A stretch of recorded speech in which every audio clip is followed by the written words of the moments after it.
আসসালামু আলাইকুম সম্মানিত ভিউয়ার্স, কেমন আছেন সবাই? আশা করি আল্লাহর ফজলে সবাই ভালো আছেন, সুস্থ আছেন। আপনাদের সাথে আমি রয়েছি মোহাম্মদ আব্দুর রহমান। আমার চ্যানেলের পক্ষ থেকে সবাইকে জানাচ্ছি স্বাগতম। সো বন্ধুরা, প্রতিদিনের ন্যায় আজকে একটি নতুন চাকরির বিজ্ঞপ্তি উপস্থাপন করার জন্য চলে আসলাম। বিজ্ঞপ্তিতে যাওয়ার আগে আপনাদের কাছে ছোট্ট একটি রিকোয়েস্ট থাকবে। আপনি যদি আমার এই চ্যানেলের নতুন দর্শক হয়ে থাকেন তাহলে এখনই আমার চ্যানেলটিকে সাবস্ক্রাইব করে আমাদের সাথে যুক্ত থাকুন নিয়মিত চাকরির আপডেট পেতে। আর যারা অলরেডি আমার চ্যানেলটিকে সাবস্ক্রাইব করেই রেখেছেন তাদেরকে জানাচ্ছি অসংখ্য ধন্যবাদ। তাহলে বন্ধুরা, চলুন আমরা সেই নতুন চাকরির বিজ্ঞপ্তিটি দেখে আসি। সো বন্ধুরা, আপনারা দেখতে পাচ্ছেন এখানে পিপলস ওরিয়েন্টেড প্রোগ্রাম ইমপ্লিমেশন পিএনজিওতে কিন্তু একটি নিয়োগ বিজ্ঞপ্তি আবারও প্রকাশিত হয়েছে। সো বন্ধুরা, এই বিজ্ঞপ্তিতে আবেদন করতে হলে আপনাদের শিক্ষাগত যোগ্যতা কী প্রয়োজন হবে, বেতন কত টাকা দেওয়া হবে, পোস্টিং কোথায় রাখা হবে এবং কি আবেদন পদ্ধতি কী রয়েছে, A to Z কিন্তু আপনাদেরকে এই বিজ্ঞপ্তিতে আমি বলে দেওয়ার জন্য চেষ্টা করব। সো বন্ধুরা, আশা করছি আপনারা বিজ্ঞপ্তিটি শুরু থেকে শেষ পর্যন্ত ধৈর্য সহকারে দেখার চেষ্টা করুন, তাহলে ইনশাআল্লাহ আপনারা সব কিছু বুঝতে পারবেন। আর বিজ্ঞপ্তিটি যদি ভালো লেগে থাকে তাহলে অবশ্যই একটা লাইক দিয়ে দেবেন বন্ধুরা, ঠিক আছে? লাইক দিয়ে দিলে আমরা নেক্সট আরও ভালো ভালো চাকরির বিজ্ঞপ্তি দিতে উৎসাহ পাই, তাই ভিডিওতে একটি লাইক দিয়ে দেবেন, ঠিক আছে? সো বন্ধু, এখানে দেখতে পাচ্ছেন পিএনজিওতে কিন্তু ফিল্ড ফ্যাসিলিটেটর পদে কিন্তু কিছু সংখ্যক লোক নিয়োগ করা হবে। সো বন্ধু, এখানে দেখতে পাচ্ছেন এখানে জব কন্ট্রাক্টস দেওয়া রয়েছে, এগুলো আপনারা সুন্দরভাবে দেখে নেবেন।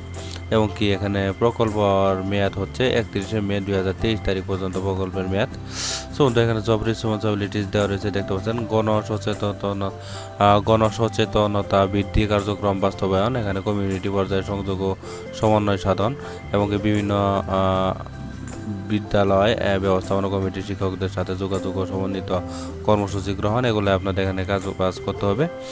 তাছাড়া এখানে কিন্তু আপনাদের এটাতে আবেদন করতে হলে আপনাদের স্নাতক সমান ডিগ্রি আপনাদের থাকতে হবে, মানে স্নাতক পাস থাকতে হবে, মানে ডিগ্রি পাস হলেই হবে। সো বন্ধুরা, এখানে কিন্তু আপনাদের 1 থেকে 2 বছরের অভিজ্ঞতা এখানে অবশ্যই থাকতে হবে। আর বয়স কিন্তু আপনাদের এখানে অ্যাট লাস্ট 35 বছরের ভিতরে কিন্তু আপনাদের বয়স থাকতে হবে। সো এখানে কিন্তু আপনার জব লোকেশন কিশোরগঞ্জে কিন্তু আপনাদের জব লোকেশন রাখা হবে। আর এই পদে কিন্তু আবেদন করতে হলে আপনাদের এই পদে প্রতি মাসে বেতন দেওয়া হবে 15,131 টাকা কিন্তু আপনাদের প্রতি মাসে বেতন দেওয়া হবে, ঠিক আছে? তাছাড়া এখানে সংস্থার নিয়ম অনুযায়ী কিন্তু বিভিন্ন ধরনের সুযোগ সুবিধা বিভিন্ন ভাতা আপনারা পাবেন, কোনো সমস্যা নেই। সো বন্ধুরা, এখানে আবেদন করতে হলে আপনাদের বিডি জবসে প্রবেশ করে এখানে অ্যাপ্লাই সিস্টেম দেওয়া রয়েছে, দেখতে পাচ্ছেন। আগ্রহী প্রার্থীকে জাতীয় পরিচয়পত্রের যাবতীয় সনদপত্রের সত্যায়িত ফটোকপি, 2 কপি সদ্য তোলা রঙিন ছবি, 2 জন পরিচয় প্রদানকারী ব্যক্তির নাম, ঠিকানা সহ, পেশা, পদবি, মোবাইল নম্বর সহ এবং কি আবেদনকারীর পূর্ণাঙ্গ জীবন বৃত্তান্ত মোবাইল নম্বর সহ আগামী 30/9/2021 তারিখের মধ্যে উপপরিচালক মানব সম্পদ প্রশাসন পিপলস ওরিয়েন্টেড ইমপ্লিমেশন প্রোগ্রাম, এখান থেকে শুরু করে লালমাটিয়া ঢাকা 1207 বরাবরে কিন্তু ডাক অথবা কুরিয়ার যুগে কিন্তু আপনাদের পৌঁছাতে হবে, ঠিক আছে বন্ধুরা? সো বন্ধুরা, আশা করছি এই চাকরি সম্পর্কিত সকল তথ্য আপনারা সুন্দরভাবে বুঝতে পেরেছেন। বন্ধুরা, আমি আমার চ্যানেলে নিয়মিত চাকরির বিজ্ঞপ্তি আপলোড করে থাকি, তাই আপনারা যারা এখনও আমার চ্যানেলটিকে সাবস্ক্রাইব করেননি তারা কষ্ট করে এখনই আমার চ্যানেলটিকে সাবস্ক্রাইব করে আমাদের সাথেই যুক্ত থাকুন নিয়মিত চাকরির আপডেট পেতে। আর যারা অলরেডি আমার চ্যানেলটিকে সাবস্ক্রাইব করে রেখেছেন তাদেরকে জানাচ্ছি অসংখ্য ধন্যবাদ। সো বন্ধুরা, নেক্সট আরও একটি নতুন চাকরির বিজ্ঞপ্তি নিয়ে হাজির হব। সেই পর্যন্ত আপনারা সবাই ভালো থাকবেন, সুস্থ থাকবেন। আল্লাহ হাফেজ।